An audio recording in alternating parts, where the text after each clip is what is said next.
coming up from the creek. I told McIntyre to tell them to give up their arms.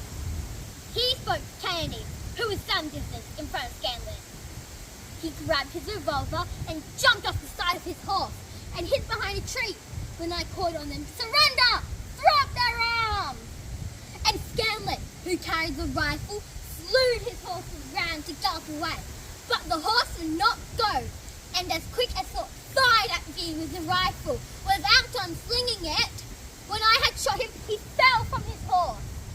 I could have shot them without speaking, but their lives were no good to me.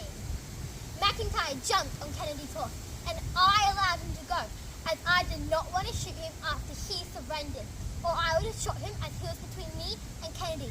Therefore, I could not shoot Kennedy without shooting him first. My brother Dan advanced, and Kennedy ran. I followed him. I grabbed my revolver and shot him in the armpit. He dropped his revolver, and I shot him again. I did not know he had dropped his revolver. The bullet passed through the right side of his chest, and he could not live, or I would have let him go. Had they been my own brothers, I could not help shoot them, or let them shoot me, which they would have done if their bullets had been pointed as they intended them. But as for handcuffing Kennedy to a tree, or cutting his ear off, or brutally treating any of them, is a falsehood. If Kennedy's ear was cut off, it was not done by me.